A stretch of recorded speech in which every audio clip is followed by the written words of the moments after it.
Hello everyone, কেমন আছো সবাই? আশা করি তোমরা সবাই ভালো আছো। তো আমি ঝটপট করে রেডি হচ্ছি। অ্যাকচুয়ালি সকালবেলা আমি দাদাভাইকে স্টেশনে ছেড়ে ছেলেকে স্কুলে 7:30টায় পৌঁছে দিয়ে মোটামুটি আমি বাড়িতে এসে আবার কিছু কাজবাজ ছিল, তার মধ্যে কিছু কাজবাজ সেরে মোটামুটি রান্নাবান্না করে আবার যেহেতু 11টার সময় আবিরের স্কুল ছুটি হবে তাই বেরোচ্ছিলাম।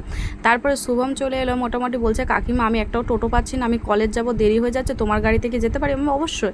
আর খুব সুন্দর স্কুটিটাও চলো, তাহলে তুমিই চালো, আমি পিছনে বসি। তো মোটামুটি চলো, আমাদের প্রাকৃতিক দৃশ্য দেখাতে দেখাতে মোটামুটি চলো আমি বেরিয়ে যাই।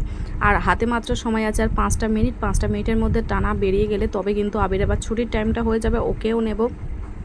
তো মোটামুটি আমার ভিডিওটা কেমন লাগছে জানিও। তো আমাদের মোটামুটি গ্রামে শুনশান রাস্তা দিয়ে আর মাঝে মাঝে যখন জ্যাম হয়ে যায় বন্ধুরা কী বলবো। আর আমরা যখন কোথাও তো বেড়াতে যাই তখনই সমস্যা হয়ে যায়, কোনো টোটো পাই না। এটা আমিও প্রায় সিচুয়েশানে এরমভাবে অনেকবার পড়েছি। তারপরে মোটামুটি আমি আবিরের স্কুল ছুটি হয়ে গেলে আমি মোটামুটি জাস্ট টাইমেই চলে এসেছি আর ছেলেকে নেব একদম শটাং বাড়ি যাব, কারণ বাড়িতে আবার অর্ধেক কাজ ফেলে এসেছি। তো সেখানে চলে যাব আবিরের সাথে বক বক করতে করতে। মোটামুটি গাড়িটা আমার এইখানেই আছে। তো চলো টাটা।